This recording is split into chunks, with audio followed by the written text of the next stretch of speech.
오늘 우리가 함께 묵상할 말씀은 사도행전 8장의 말씀입니다. 우리 지난주에 스데반고 오늘은 이 사도행전 8장의 또 빌립에 대해서 함께 보게 될 텐데요. 오늘 사도행전 8장에는 우리가 주목하지 않았던 두 사람을 보게 됩니다. 바로 빌립과 에디오피아 내시죠. 이 둘의 만남은 한낮에 또 광야에서의 만남이었습니다. 그리고 그 만남은 우연한 만남이 아니라 성령님의 인도하심에 따라 정확하게 하나님의 계획하심 속에서 나타난 그러한 만남이었습니다. 이 둘의 만남을 통하여서 광야가 무엇인지 또 그 광야 속에서 하나님의 뜻이 무엇인지를 함께 살펴보고자 합니다. 먼저 오늘 본문의 주인공이라고 할 수 있는 두 사람, 먼저는 빌립에 대해서 한번 좀 살펴볼 필요가 있는데요. 이 빌립이라는 사람이 누구인가? 여러분 하면 이 빌립은 이 표현에서도 이름의 발음에서도 나타나 있지만 헬라어식 이름입니다. 그러니까 헬라파 사람일 가능성이 높죠. 이 사람은 가이사랴 출신으로서 사도행전 6장에 처음 성경에 등장하는 인물입니다. 사도행전 6장에 보면 이제 7집사 중에 한 사람으로 빌립이 추대되는 장면이 나타납니다. 빌립은 초대교회의 역사 칭찬받을만 하고 또 지혜로운 사람이었을 가능성이 높습니다. 그래서 7집사 중 한 사람으로 빌립이 추대되었는데 이 소리가 나왔다 안 나왔다 하죠? 제가 기도가 부족했나 봐요. 자, 이 빌립 집사가 초대교회에서 성령과 지혜가 충만하여 칭찬을 많이 받았던 사람으로서 또 가이사랴 출신인데 이 가이사랴라고 하는 동네가 어떠한 동네냐면 당시에 헤롯 대왕이 국제 항구 도시로 가이사랴를 이렇게 만들었습니다. 그래서 도시이고 또 한편으로 도시와 같은 그러한 곳이 바로 이 가이사랴라는 곳입니다. 이 가이사랴는 국제도시이기 때문에 수많은 외국인들이 들어왔던 곳이고 정통 유대인들은 그곳을 부정한 곳이다라고 무시를 했었어요. 그런데 그 부정한 도시에서 살았던 이 빌립은 교회 공동체 안에서는 지혜가 많성되다 하여서 인정을 받았던 사람이었습니다. 그런데 이 빌립 집사가 이제 교회 역사 속에서 보면 스데반의 순교 이후 교회가 핍박을 당하고 흩어지자 우리 8장에서 4절 위에 소제목으로 이렇게 나와 있습니다. 사마리아의 복음을 전하다. 이 빌립 집사가 교회가 흩어지고 난 다음에 사마리아로 가서 복음을 전하게 됩니다. 복음을 전하는데 사마리아에 자꾸 이게 소리가 왔다 갔다 해서 사마리아에서 복음을 전하는데 이 복음을 전하는 가운데 놀라운 하나님의 은혜를 경험해요. 사마리아는 당시 유대인들에게 부정한 동네였죠. 이 사마리아 또한. 근데 이 사마리아에서 복음을 전하는데 저주받았다라고 생각했던 이 사마리아에 복음을 전하니까 수천 명의 사람들이 예수님을 믿고 교회의 수에 들어오게 되는 역사가 일어납니다. 지금 빌립 집사는 성경에서 기록된 바에 따르면 6장에서 처음 집사 직분을 받고 집사 직분을 받은 다음에 사마리아 땅, 저주받은 땅에 가서 복음을 전하면서 부흥을 마음껏 경험한 사람이 바로 이 빌립 집사였어요. 근데 이 빌립 집사에게 오늘 본문의 시작점에 뭐라고 얘기하냐면 성령님께서 갑자기 나타나셔서 26절에 이렇게 말씀하십니다. 주의 사자가 빌립에게 말하여 이르되 일어나서 남쪽으로 향하여 예루살렘에서 가사로 내려가는 길까지 가라 하니 그 길은 광야라라고 나와 있어요. 자, 사마리아에서 부흥의 역사를 마음껏 경험하고 있는 그때 성령님께서 쉬운 말로 너 이제 광야로 가 라는 말이었어요. 여러분들 인생 가운데 이러한 말씀이 딱 주어졌다면 어떻게 하시겠습니까? 빌립처럼 그 즉시 순종하여서 광야로 가시겠습니까? 제가 만약에 이 상황이었다면 어떻게 하였을까 좀 고민을 해보니까 만약에 이렇게 생각해 봅시다. 제가 막 사역을 열심히 하고 있어요. 열심히 하고 있는데 하나님께서 은혜 주시어서 막 부흥이 엄청나게 일어나는 거예요. 막 수천 명이 막 갑자기 예수님 믿겠다고 막 이렇게 오고 있습니다. 거기서 막 와 진짜 말씀을 전할 때마다 사람들이 막 말씀에 아멘 아멘 반응하면서 막 놀라운 은혜의 역사들이 있어요. 그때 갑자기 내 마음속에 한 음성이 들립니다. 너 이제 다 내려놓고 광야로 가라. 그러면 저는 이렇게 반응할 것 같아요. 아니, 이건 무슨 사단의 음성이야? 나는 분명히 하나님의 일을 하고 있고 하나님께서 은혜 주셨고 하나님께서 부흥을 허락하셨어. 그런데 지금 이 자리를 떠나라고? 이게 무슨 말이야? 무슨 대책 없는 소리야? 이런 마음이 저에게는 들 것 같아요. 아마도 우리 모두도 마찬가지일 겁니다. 은혜를 막 많이 받고 있을 때 하나님께서 나를 통하여서 하나님의 일을 이루신다라고 생각했던 그때에 광야가 갑자기 내 인생 가운데 닥친다면, 광야로 가라, 뭐 그렇게 말씀하실 수도 있지만 갑자기 내 인생이 광야와 같이 아무것도 없거나 고난뿐인 상황이 닥치게 되었을 때 여러분들 어떻게 하시겠습니까? 우리는 아마도 그 광야라는 상황을 부정할 겁니다. 이거는 하나님 뜻이 아니겠지.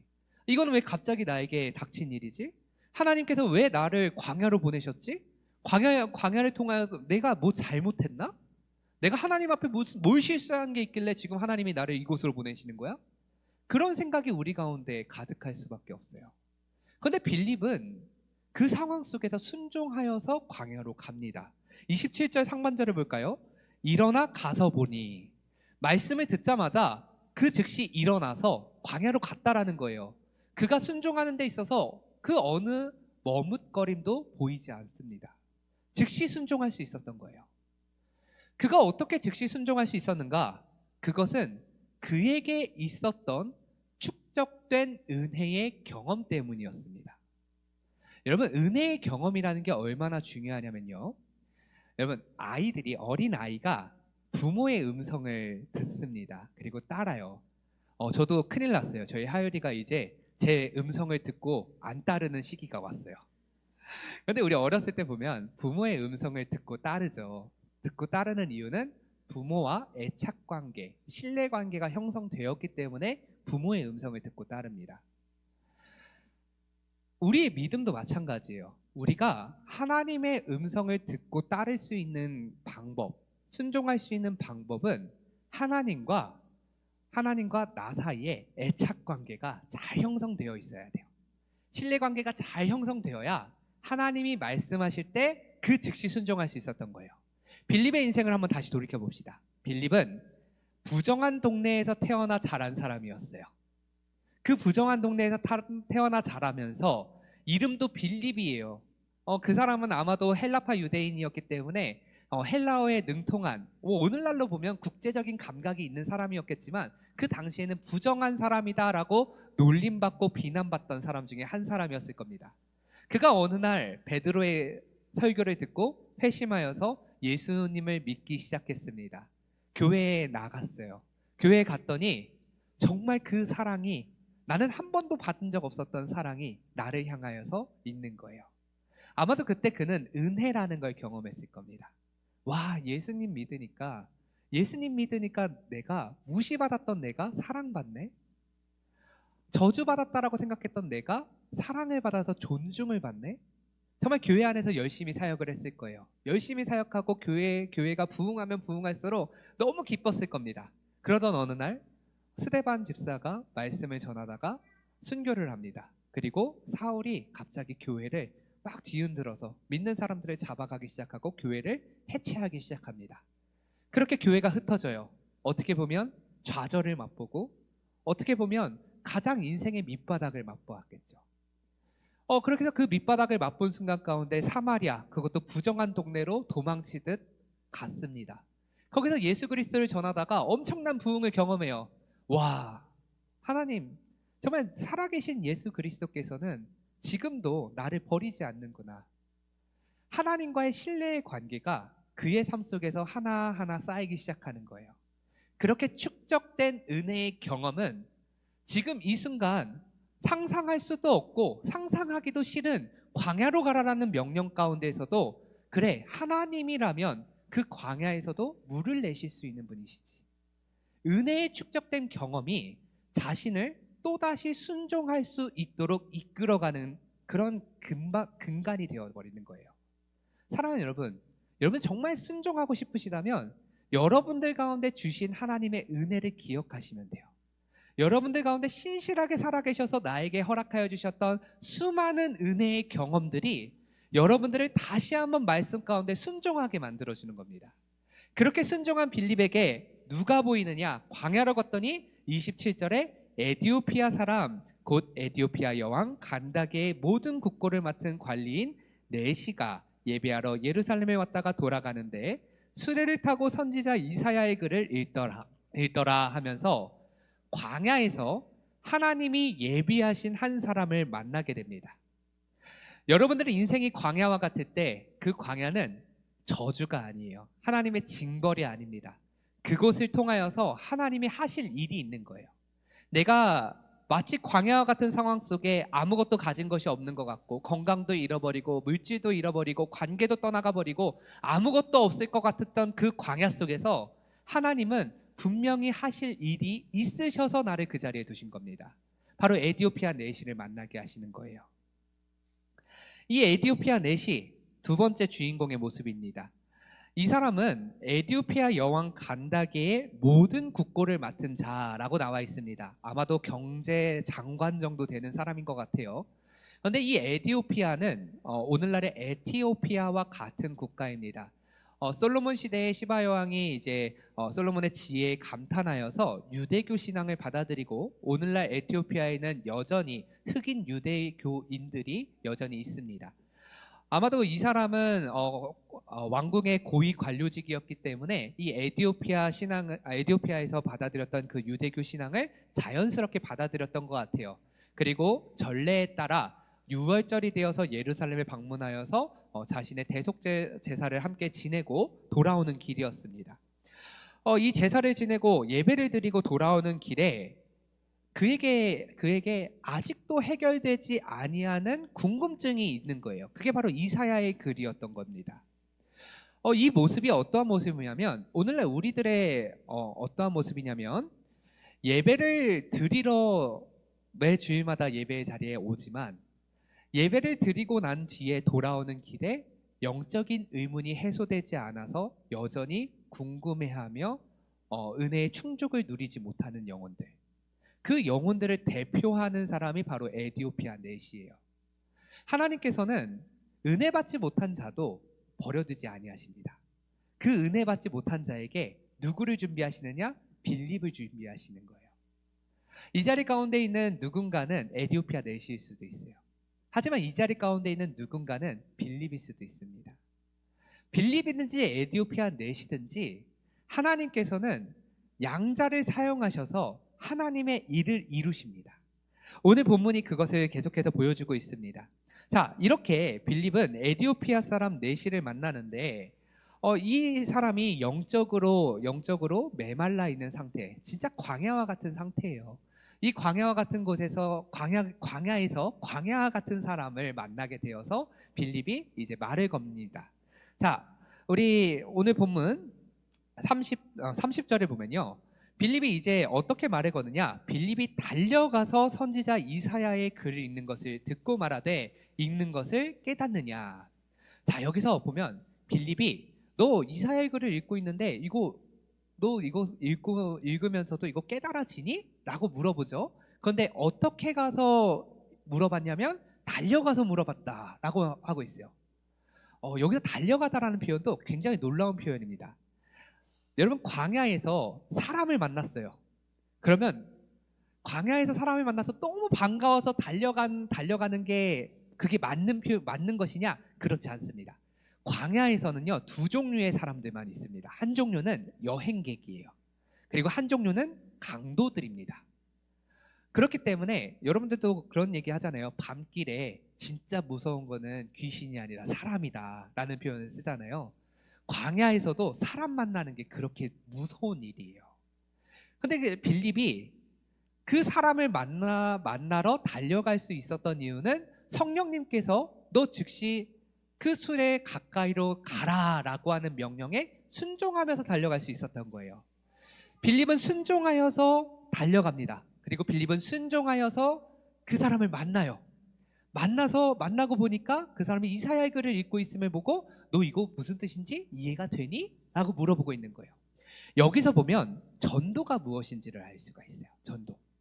제가 예전에 그 학생 때, 대학생 때 CCC를 했었습니다. 거기에 보면 김준곤 목사님께서 이제 대학생 선교회를 만드시고 김준곤 목사님이 이렇게 작은 순론 노트라고 하는 묵상집을 이렇게 쓰셨는데 그 책을 저희 선배가 이렇게 저한테 선물로 줬어요.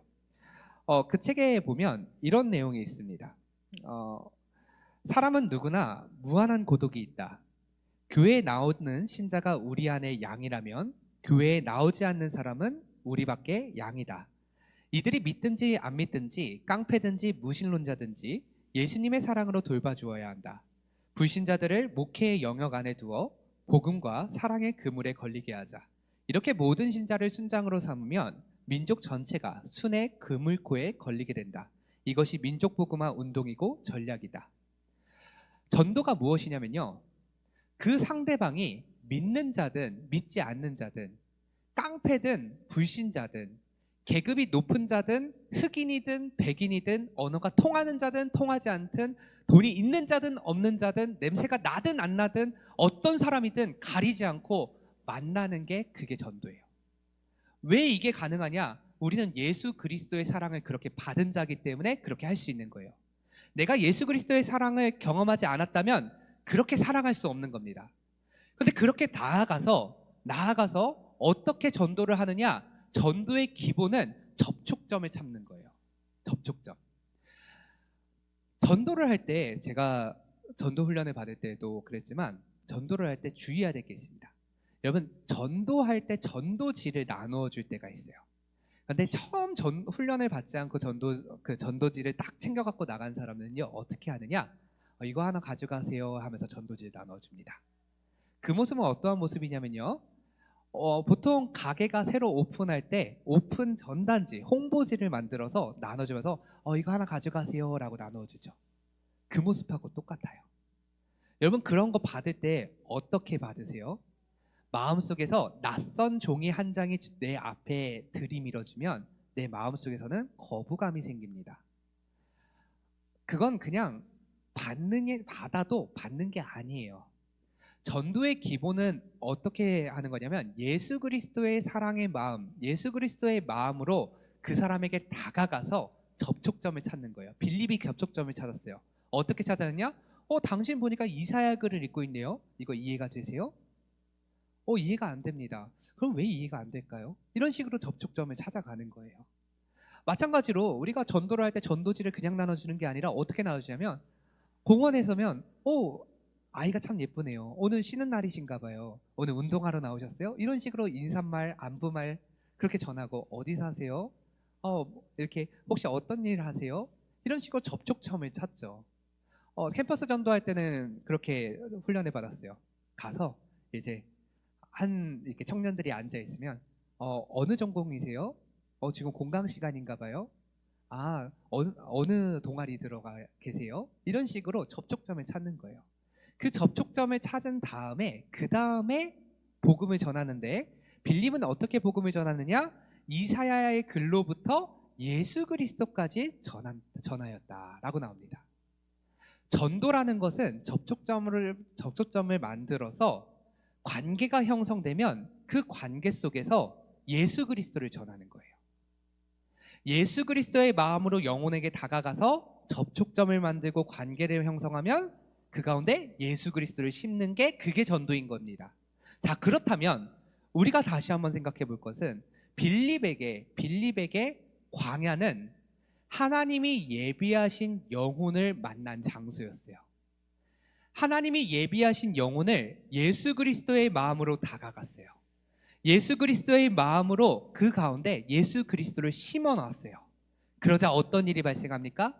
이 에디오피아 내시가 36절을 보겠습니다. 길 가다가 물 있는 곳에 이르러 그 내시가 말하되 보라, 물이 있으니 내가 세례를 받음이 무슨 거리낌이 있느냐. 다시 말하면 나는 이제는 예수 그리스도를 믿어 세례받는데 어떠한 거리낌도 없습니다 라고 말하는 거예요. 사랑하는 여러분, 우리가 어떤 영혼을 만나요. 그 영혼을 만나서 예수 그리스도를 심으면 예수 그리스도를 받아들인 그 사람은 정말 세례를 받음에 어떠한 거리낌이 없는 하나님의 역사가 나타나는 거예요. 자, 여러분, 여러분들의 인생의 광야는 어디입니까? 때로는 그 광야가 일터일 수도 있지만 그 광야는 가정일 수도 있어요. 우리가 속해 있던 어떠한 공동체든 내가 속해 있던 어디든 그곳이 곧 광야일 수 있습니다. 그 광야에서 언제까지 우리는 상황을 살펴보면서 광야에 누구를 만나겠습니까? 광야에 뭘 볼 수 있겠습니까? 이 메마른 곳에 어떤 은혜가 있겠습니까? 어떤 물이 있을 수 있겠습니까? 언제까지 상황 탓을 하고 있을 겁니까? 그곳에서 우리가 바라봐야 되는 것은 그 광야에서 주님이 예비하신 영혼이 누구인가를 바라봐야 돼요. 여러분, 우리 주변에 많은 영혼들이 하나님께서 내 옆에 두신 영혼입니다. 우리 가정이라는 광야를 봅시다. 여러분, 사랑하는 아내, 사랑하는 남편, 사랑하는 부모와 자녀, 형제들, 여러분, 그들에게 여러분들이 왜 자녀가 되고, 여러분들이 왜 부모가 되고, 여러분들이 왜 형제 자매가 되고, 여러분들이 왜 남편과 아내가 되었는지 아십니까? 나를 통하여서 그 영혼에게 예수 그리스도가 심어지게 하라고 하나님이 나를 그 자리에 두신 거예요. 나를 통하여서 구원의 역사를 이루시려고 나를 구원하신 겁니다. 그런데 우리는 여전히 뭐라고 생각하냐면 그 영혼들에게 예수 그리스도를 말하면 안 돼. 그러면 그가 엇나갈 거야. 그럼 그가 나를 미워할 거야. 예수 그리스도를 전하면 그가 싫어하기 때문에 안 돼. 그러면 안 돼. 왜 안 됩니까? 예수 그리스도의 복음이 그렇게 능력이 없습니까? 예수 그리스도의 복음이 이미 나를 감화 감동시켜서 나로 하여금 예수 안에서 살게 하였는데 그렇게 능력 있는 예수 그리스도가 왜 안 됩니까? 안 된다라고 생각하는 건 나의 상식이에요. 나의 생각이고 나의 감정일 뿐이에요. 그것이 어떻게 예수 그리스도의 복음의 능력 가운데 내가 주장할 수 있는 변명거리가 될 수 있겠어요? 변명거리가 되지 않는 거죠. 내시의 모습을 보세요. 예수 그리스도, 정말 어떻게 보면 빌립에게 넷이, 이 에디오피아 넷이는요, 모든 것이 달라서 접근할 수 없는 사람이에요. 빌립은 부정한 도시 사람이었고 쫓겨난 사람이었고 유랑하는 사람이었어요. 에디오피아 내시는 흑인이었고 건장했고 가진 것이 많았고 계급도 높았고 광야에서도 수레를 타고 다닐 정도로 모든 것이 완벽한 것 같은 인생이었어요. 빌립은 하나님의 마음이 있었기 때문에, 예수 그리스도의 심장이 그에게 있었기 때문에 그에게 다가가서 그의 색깔과 그의 배경과 그의 모든 것이 다르다 할지라도 예수 그리스도를 심을 수 있었어요. 우리 전도할 때 이렇게 생각하잖아요. 저 사람은 아직 가진 것이 많아서, 저 사람은 아직 고난받지 못해서 예수님이 필요가 없을 거야. 저 사람은 가진 것이 없어 보이니까 아우, 예수 그리스도 전하기가 좀 껄끄러워져. 저 사람은 나랑 관계가 친밀한데 예수님을 너무 미워하고 너무 싫어하니까 나 예수님 말 못해. 자꾸만 우리는 그 사람의 배경을 생각하고 염려하고, 왜 그게 우리의 염려의 수준 안에 들어와야 됩니까? 예수님은 그걸 원하지 아니하세요. 누구든지 가서 예수 그리스도의 복음이 심어지고 예수 그리스도의 복음 안에서 그가 변화되는 것을 원하시는 게, 그게 예수님의 마음이잖아요. 그렇다면 우리에게 남은 것은 뭐냐면 순종하는 것밖에 없습니다. 빌립이 그걸 보여줬다라는 거예요. 사랑하는 여러분, 오늘도 우리 주님께서는 여러분들에게 말씀하십니다. 빌립에게 말씀하시는 게 아니에요. 그 수레로 가라. 그 수레에 탄 사람이 누구입니까? 어쩌면 우리 가정 안에 부모일 수도 있습니다. 형제일 수도 있어요. 자녀일 수도 있어요. 직장에서의 정말 일터에서 만난 그런 선배, 후배들일 수도 있습니다. 누구는지 상관없어요. 심지어는 낯선 누군가라 할지라도 오늘 주님께서는 나를 통하여서 그에게 가라라고 말씀하세요. 그러면 우리는 어떻게 해야 됩니까? 달려가야 되는 거예요. 그 말씀에 순종할 수 있어야 되는 거예요. 오늘은 특별히 어버이 주일입니다. 이 자리 가운데는 육신의 어버이가 이 세상을 떠나서 별세하셨거나 소천하신 분들도 계실 거예요. 혹은 아직도 남아 계신 분들도 계실 겁니다. 그들에게 여러분들은 무엇을 선물로 드리겠습니까? 예수 그리스도를 선물로 드려야죠. 그들의 심령 가운데 예수 그리스도를 심어야죠. 또 혹은 우리 영적인 어버이들 가운데 종교 생활로 인하여서, 내가 습관적이고 반복적인 종교 생활로 인하여서 믿음에서부터 잠시 멀어져 있는 분들도 계실 수 있어요. 그분들에게 우리가 무엇을 이야기하겠습니까? 만나서 그들에게 예수 그리스도를 이야기하는 거예요.